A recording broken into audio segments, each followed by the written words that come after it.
Welcome back everyone, I'm K Plays Games, this is EVE Online, and we're finally at the final video of our detailed journey through the basic Tech 1 manufacturing process.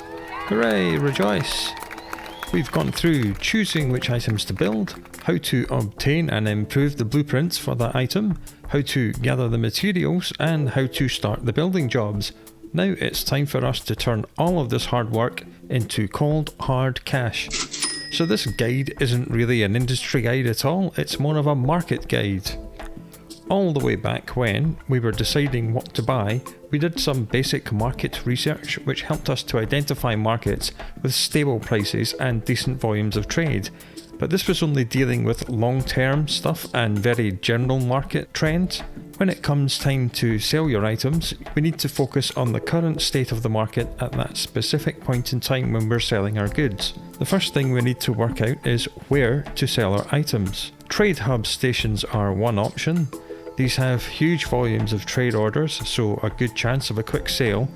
But this can suppress the price as sellers all compete against each other, but at the same time, buy orders will be competing against each other and this can raise the prices, so you're going to have to look very carefully at the state of each item's market in each different region. Sometimes you can make more money by selling in different locations other than in trade hubs. For example, you can sell ammunition and drones in stations which have security agents, from level 4 down to level 3 and sometimes even level 2. Mission runners are sometimes happy to pay a slightly higher price, so they don't have to go all the way to a trade hub to buy all their ammunition and drones. And we can take a look at that in this station here. As we see in this station, there is a level 4 security agent, and if we have a look at the market details for Scourge cruise missiles, which are usually fired by battleships, which is what people usually run level 4 missions in, we'll see that in the sellers list in this station, they're being sold for 320 ISK a unit, even though the cheapest price in the region is 235, so this is quite a big markup. But that cheapest 235 is 4 jumps away and there's only 1800 available. The nearest large amount, which is 50,000, is 6 jumps away. So if you're a mission runner, do you really want to do a 12 jump round trip to buy some slightly cheaper missiles? Because that's a huge waste of your time in a slow moving battleship. Or would you rather just buy it from this station at 320 and get on with earning 70 million ISK from your next mission? I know which one I would do, I'd just buy this one, so that's quite a good tip. Another way you can improve profits similar to this is to sell ammunition in different empires. For example, consider selling laser crystals in Galenti or Caldari space, or selling hybrid charges in Amar. The theory here is that there's a slightly less volume of trade for those items but a higher per unit profit. For example, I ran some numbers earlier today and multi-frequency large laser ammunition is selling for just over 34,000 ISK per unit in Jita. In Amar, it's selling for nearly 68,000, but in Dodixi, which is in Galenti space, it's selling for nearly 400,000 a unit, which is absolutely crazy money.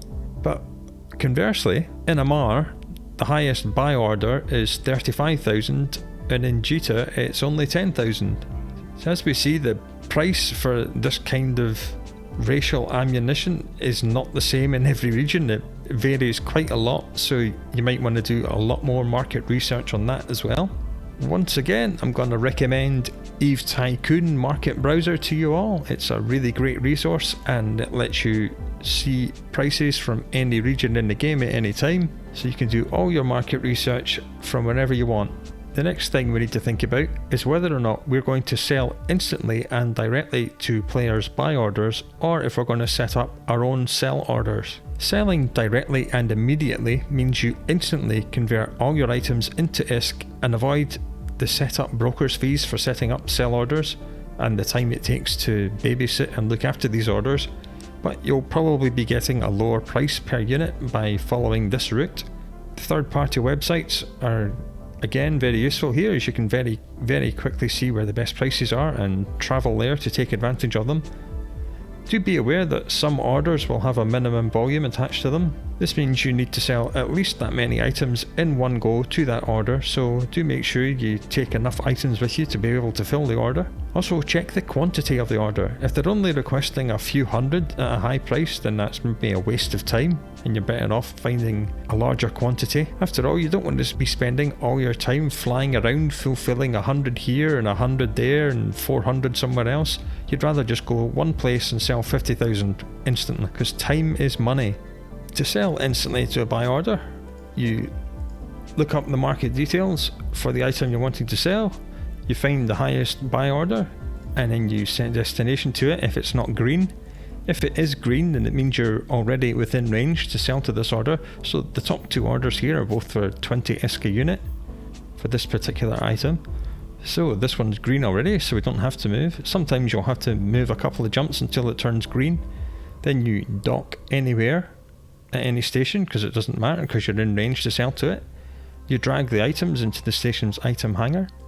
You right click, you select sell this item, and then in this duration drop down here, make sure it's set to immediate, because we're wanting to sell it immediately to an order, and it'll automatically populate the price at the correct price of the order. It's often good to keep the market window open and just double check it is actually doing that.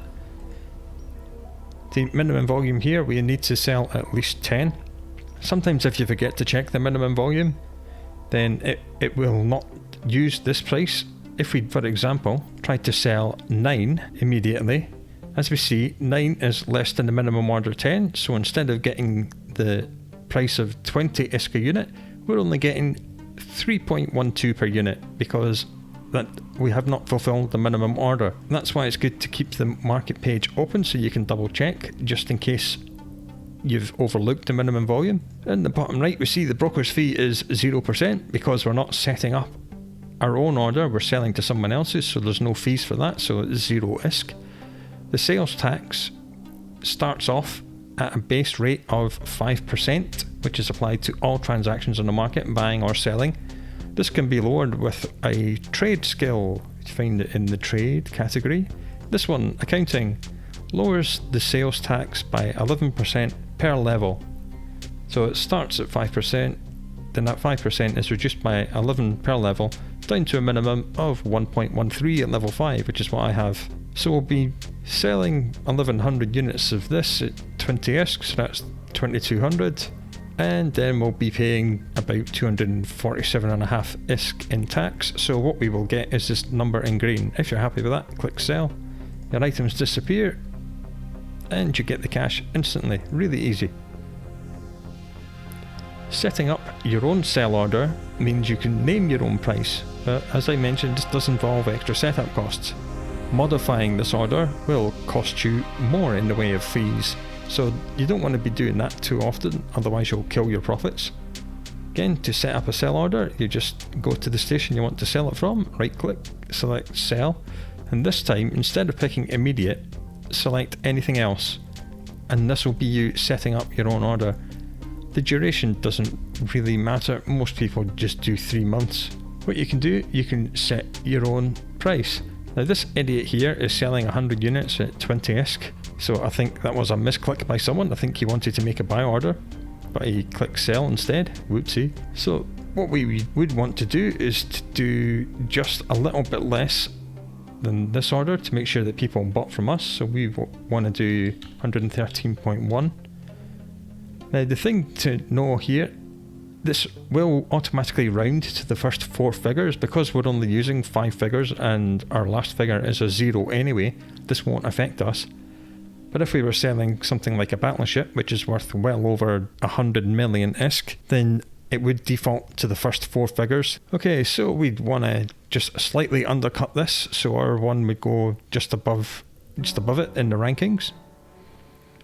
The broker's fee is what you pay. This also starts at 5%. This can be reduced by another skill in the trade folder called broker relations. This subtracts 0.3% from the 5% base level per skill level. So at level 5 it will be removing 1.5% to a final base level of 3.5%. This is then also affected by your standings with the owner of the station. both NPC Corp and NPC Faction standings come into play here and have an effect all the way up to +10. Feel free to grind both of those as high as you want, but you're only reducing your fees by a tiny percentage each time, so don't spend forever doing it. But having said that, every little does help, and we can prove that again. So we'll see here our broker's fee is 1.02% because in this station I have standings of 2.0 with the corporation that owns the station and 1.54 with the faction that the corporation belongs to. So my 3.5% broker's fee has been reduced to 1.2% because of our standings. So what we'll do, we'll find another station when I have higher standings and we'll see what effect that has. Okay, we're in a different station. Luckily for us, it was in the same system. So we'll do what we did last time. We'll show market details, right click the item, select sell, we'll put in our price again, which is 113.10. As we see here, our broker's fee is now only 0.55. That's because in this station, I have 9.99 standings with the corp and 8.77 standings with the faction. So our broker's fee has gone down from 1.02% to 0.55%. It's not a huge gain, and grinding that much of a difference, I mean going from 1.54 and 2 to effectively 10 and 8.77 represents many years of grinding, but it has saved us a good 0.5%. And it all adds up over time. So it's only saving us 680 ISK, but it applies to each and every order you make, so over time it will save you lots of money. So once you're happy with this, click sell, the item disappears, and this is our order here, populated.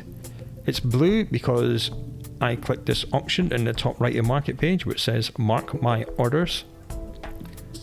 So all of your own buy and sell orders will be highlighted in blue. This prevents you from buying stuff from your own order, which would be silly in the extreme, and it very quickly lets you see if anyone else has gone above you in the rankings and pushed you one down, which indicates you might need to either wait for their order to be fulfilled first so yours goes back up the rankings, or you might need to modify the price to manually bump it up. Now, modifying your order costs half of the broker's fees all over again. This can be further reduced by another skill called Advanced Broker Relations, which gives you an awful lot of information when you mouse over it. Okay, so your base level starts off at 50% of the full broker's fees. This adds another 6% onto that discount per level, so you get 5 levels times 6% is 30. 50 plus 30 is 80%. So you get an 80% discount on that. So with this level maxed out, you'll only be paying 20% of the original broker's fees to modify an order. But even though that's not very much, it does add up over time, so you don't want to be constantly modifying and relisting your orders, because every time you modify it, you will be lowering your price to bump it back up. And if you and the 2 or 3 other people at the top are constantly fighting each other and constantly remodifying their orders several times a day, the price will absolutely crash and you're better off finding someone else to sell them. Again, this is still bound by the 4 figures rule, so you can't just drop your price by 0.01 ISK, unless of course the item listing is only 4 figures long to begin with. So if we modified this, we would have to take it down to 113.0 and then 112.9. So you're shaving off quite a big chunk each time. Instead of selling in NPC stations and incurring these costs, quite often player-owned stations will have no cost associated with them. It's because the NPC Corp and NPC Faction standings have no effect on them, as you would think. So again, we go to structure type. In the structure browser, we deselect station to deselect all the NPC stations, and this time the service filter we want is a market service. Here we are, this actually shows you the market tax. So this is the base tax rate for these, and this tax is paid to the owning corp that own the station. So this one's only 1%, this one's only 1%, this one's 2.5%. So if you want to save some money, we'd fly 4 extra jumps, go here and sell all our stuff at only 1% market tax. But the owners, as well as setting the tax rate, also set their own broker's fees, and this could be based on your standings. So if you're in a corp or alliance that they for some reason don't like and they've put up the broker's fees for you, this can sting you, so always check that as well. Okay, the last thing I suppose we should do is go through all the various trade skills. We've already mentioned the big ones: accounting, which lowers your sales tax; broker relations, which lowers your broker setup fees; and advanced broker relations, which lowers your modification fees. But there's quite a few others as well.